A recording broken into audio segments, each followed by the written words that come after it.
اعوذ باللہ من الشیطان الرجیم بسم اللہ الرحمن الرحیم۔ وضو کے تعلق سے اللہ تبارک و تعالی قرآن مقدس میں ارشاد فرماتا ہے، اذا قمتم الى الصلاة فاغسلوا وجوہکم وایدیکم الى المرافق وامسحوا برؤوسکم وارجلکم الى الکعبین۔ اللہ تبارک و تعالی قرآن مقدس میں ارشاد فرماتا ہے، اذا قمتم الی الصلاۃ، جب آپ نماز کے لیے کھڑے ہونے کا ارادہ فرماؤ اور آپ کے پاس وضو نہیں ہے۔ طہارت کی دو قسمیں ہیں، ایک ہے طہارت صغریٰ جسے ہم وضو کہتے ہیں، اور ایک ہے طہارت کبریٰ جسے ہم غسل کہتے ہیں۔ آج گفتگو ہے ہماری وضو کے تعلق سے۔ اللہ تبارک و تعالی قرآن مقدس میں ارشاد فرماتا ہے کہ جب آپ نماز کے لیے کھڑے ہوں، نماز پڑھنے کا ارادہ ہو اور آپ وضو سے نہ ہوں، آپ بے وضو ہوں،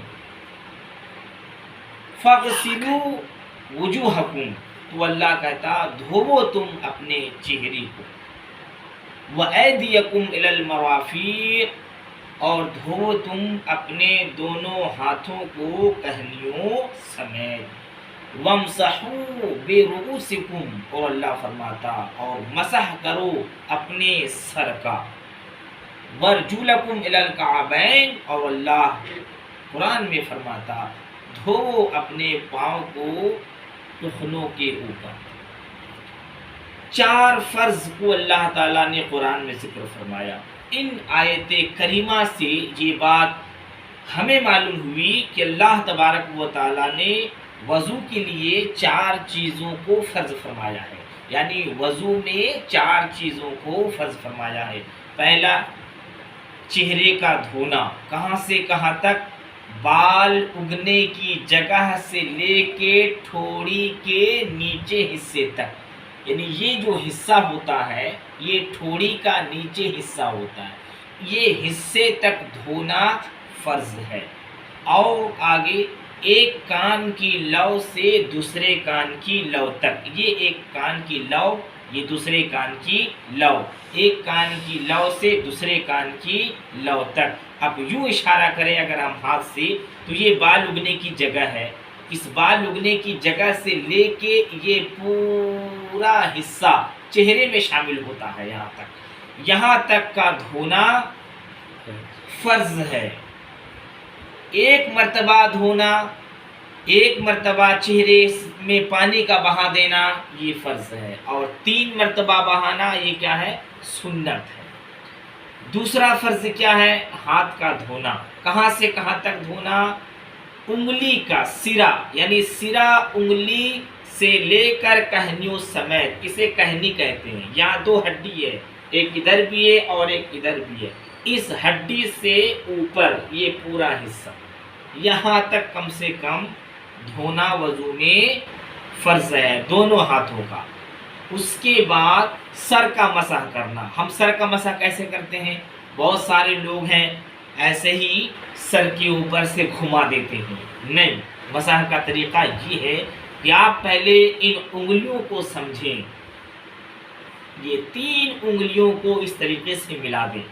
جب آپ اس طرح سے ملا دیں گے اور اپنے سر کا مسح یوں شروع فرمائیں گے، یہاں سے یہ آپ لے گئے گدی کے نیچے تک، پھر آپ نے ہاتھ کو یوں چھوڑ دیا، یہ حصہ جو خالی جگہ یہ باقی رہ گئی تھی، اس حصے سے آپ یہاں سے یہاں لائیں گے، اور پھر یہ جو شہادت کی انگلی ہے اس کو کان میں داخل کریں گے، اور یہ کان کا نیچے لو، اس سے اس طریقے سے آپ کی انگلی کو پیچھے سے اس طریقے سے گھما دیں گے، اس طریقے سے آپ کا گھما دینا، اور پھر یہ گردن کو اس طریقے سے ہاتھ گھما دینا اور انگلیوں کا یوں خلال کر لینا۔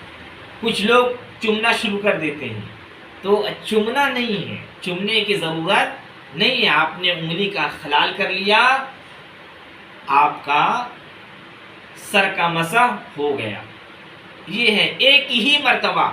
یوں آپ نے دبایا, یوں آپ لے گئے, یوں آپ نے ان کو پلٹا, انگلی کو ڈالا اور اس طریقے سے آپ نے اپنا مکمل طور سے سر کا مسح کر لیا.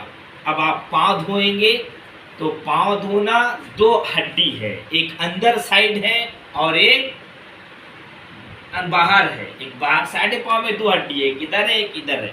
اندر والی ہڈی جو ابھری ہوئی ہے, کعب کا مطلب ہوتا ہے ابھری ہوئی ہڈی, وہ ہڈی ابھری ہوئی ہے, اونچی ہے, تو اس ہڈی کے اوپر تک دھونا فرض ہے.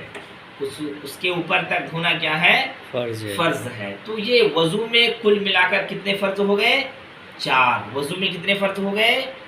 4. پہلا چہرے کا دھونا, دوسرا ہاتھ کا دھونا کہنیوں سمیت, تیسرا سر کا مسح کرنا, اور چوتھا پاؤں کا دھونا. کہاں؟ کعبین تک, ٹخنوں تک. بہرحال اب ہم سب سے پہلے وضو کا طریقہ ہم سمجھ لیں گے. یہ تو فرض ہو گیا نا, لیکن ہم وضو صحیح معنی میں ہم کس طرح سے کریں گے؟ تو صحیح طریقہ وضو بنانے کا شریعت مطہرہ نے جو حکم نافذ فرمایا ہے وہ اس طریقے سے ہے جو میرے نبی پاک صلی اللہ تعالی علیہ وسلم نے وضو فرما کر پوری دنیا اسلام کو یہ درس دیا ہے کہ کیسے ہمیں وضو کرنا ہے. اونچی جگہ پر آپ بیٹھ جائیں, سب سے پہلے آپ بسم اللہ پڑھیں. آپ کا چہرے انور اگر قبلہ کی طرف ہو تو زیادہ افضل ہے, اور رکھنا بھی چاہیے. اونچی جگہ پر آپ بیٹھ جائیں, لوٹا میں پانی لے لیں. آج تو زمانہ نل کا ہو گیا ہے, لوگ پورا نل کھول دیتے ہیں, وضو بناتے رہتے ہیں, پانی بہتا رہتا ہے, اس کی فکر نہیں ہوتی. اسی لیے بہتر ہوتا ہے لوٹے میں پانی لے کر وضو بنانا, کیونکہ اس میں پانی کا خرچہ کم ہوتا ہے. آپ نے آج کا زمانہ ہے, نل آدمی کھول دیا, ہلکا نل کھولیں. آپ سب سے پہلے آپ بسم اللہ شریف پڑھیں. بسم اللہ شریف پڑھنے کے بعد آپ اس کو کلائی بولتے ہیں, یہ کلائی کے حصے تک آپ دونوں ہاتھوں کو آپ دھوئیں گے. ناخن چھوٹا رکھیں گے تاکہ پانی آپ کے پورے حصے تک بآسانی پہنچ سکے. ناخن آپ کاٹ دیں گے, ہر ہفتہ کاٹیں گے آپ, چھوٹا خود بخود رہے گا. آج کے زمانے میں کچھ لوگ ناخن بڑھا لیتے ہیں, فیشن کا زمانہ ہے, آج حالات بدلے ہیں. آج تو کچھ ہماری پردہ نشین ماں بہنیں ناخن بڑھانے کا ایک فیشن سمجھ لیا ہے. میں ان ماں بہنوں سے بھی گزارش کروں گا کہ آپ ناخن کو بالکل نہ بڑھائیں اور ہر ہفتہ کاٹنے کی آپ کوشش کریں, کیونکہ ناخن کے اندر کچھ نجاستیں جمع ہو جاتی ہیں, جس کی وجہ سے پانی جہاں تک پہنچانا تھا پانی نہیں پہنچ پاتا ہے, اور آپ کا فرض ادا نہیں ہوتا, اور پھر آپ کا وضو نہیں ہوتا, اور آپ بغیر وضو کے نماز میں کھڑے ہو جائیں گے تو کیا آپ کی نماز ہو جائے گی؟ بالکل ہی نہیں ہوگی. اس لیے ان تمام صورتوں پر آپ کی نظر ہونی چاہیے کہ ہمارے ناخن تو بڑے نہیں, آپ فوراً کاٹیں گے. ناخن آپ کاٹ لیں گے, اس کے بعد آپ اونچی جگہ پر بیٹھیں گے, پھر آپ شروع کریں گے کلائی کو دھوئیں گے. یہ کلائی ہے, 3 مرتبہ آپ نے دھویا, پھر آپ نے ایک چلو سے کلی کیا, پورے منہ میں گھمائیں گے پانی, پھر آپ نے نیچے ڈالا, دوبارہ لیا, پھر آپ نے گھمایا, غرارہ بھی کیا. اگر آپ نے روزہ نہیں رکھا ہے تب, اگر روزہ رکھا ہے تو غرارہ بالکل ہی نہ کریں, ورنہ روزہ ٹوٹنے کا خطرہ ہو جاتا ہے, اس لیے کہ پانی کے کچھ قطرات اندر جا سکتے ہیں. تو آپ غرارہ روزے کی حالت میں بالکل بھی نہ کریں, کبھی نہ کریں. 3 مرتبہ آپ نے کلا کیا, 3 مرتبہ آپ نے ناک میں پانی چڑھایا. کہاں تک؟ نرم ہڈیوں تک. یہ نرم ہڈیوں تک آپ نے پانی پہنچا دیا 3 مرتبہ.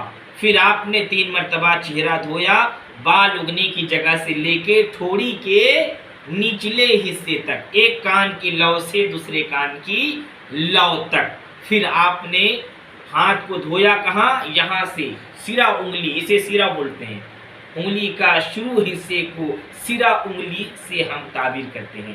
سرا انگلی سے آپ شروع کریں گے پانی کا بہانا، اور یہ کہنیوں سمیت یعنی کہنی سے اوپری حصے تک آپ دھوئیں گے.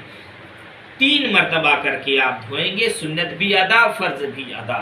پھر سر کا مسح کریں گے، جیسا کہ ابھی میں نے آپ کو بتایا تھا کہ یہ 3 انگلیوں کو آپ یوں جمع کر دیں گے اور اس طریقے سے آپ لے جائیں گے، اور یہ حصہ آپ ایسے چھوڑیں گے، کان کے اندر ڈالیں گے، اور اس طریقے سے آپ کا وضو مکمل ہو جائے گا. پھر آپ پاؤں دھوئیں گے. پاؤں ہر کام میں داہنے طرف شروع کریں گے، آپ داہنے جانب سے. ہاتھ پہلے دھونا ہے داہنا، پاؤں دھونا ہے سب سے پہلے داہنا. تو داہنا پاؤں آپ دھوئیں گے کہاں؟ اوپری ہڈی جو ہے اس کے اوپری حصے تک. یہ آپ کا کل فرض ادا ہو گیا. 3 مرتبہ پانی بہائیں گے، آپ کا سنت بھی ادا ہو جائے گا. جب آپ اس طریقے سے وضو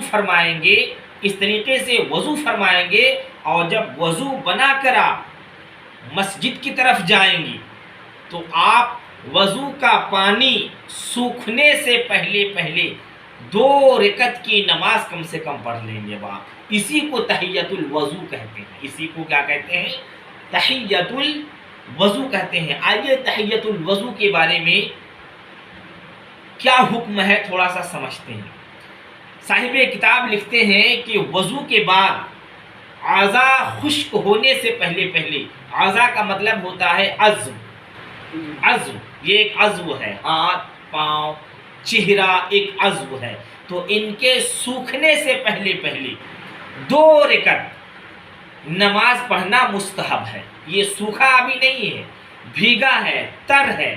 اور تر حالات میں آپ جو 2 رکعت کی نماز پڑھیں گے اسی کو تحیۃ الوضو کہتے ہیں. شہنشاہ مدینہ، سرور قلب و سینہ، نبی کائنات، فخر دو عالم ارشاد فرماتے ہیں کہ جو شخص وضو کرے اور اچھا وضو کرنے کا مطلب جس طریقے سے میرے نبی نے وضو فرمایا ہے ایسا وضو کرے، تو آگے اللہ کے رسول فرماتے ہیں کہ ظاہر اور باطن کے ساتھ متوجہ ہو کر، یعنی دل بھی صاف ہو اور ظاہری حصہ بھی صاف ہو، اور اس طریقے سے کوئی 2 رکعت کی نماز پڑھے گا، میرے نبی ارشاد فرماتے ہیں اس نے اپنے لیے جنت کو واجب کر لیا ہے.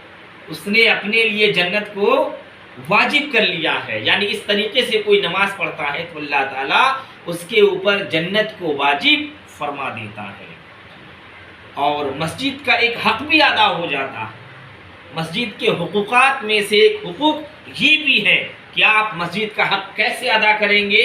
تو یہ حکم ہے کہ جب آپ مسجد میں داخل ہوں تو حق مسجد ادا کرنے کے لیے کم از کم 2 رکعت کی نماز ادا کریں. آپ جب بھی مسجد میں داخل ہو تو حکم یہ ہے کہ آپ مسجد کا حق ادا کرو، کیونکہ آپ مسجد کے اندر داخل ہو رہے ہو. تو مسجد کا حق ہم ادا کیسے کریں گے؟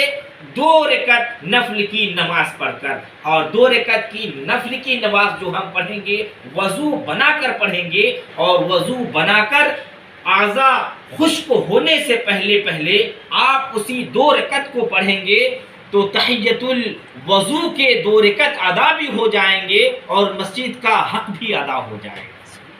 ہے کہ نہیں؟ سرور قلب سینہ نے ارشاد فرمایا، نبی پاک صلی اللہ تعالی علیہ وسلم نے ارشاد فرمایا کہ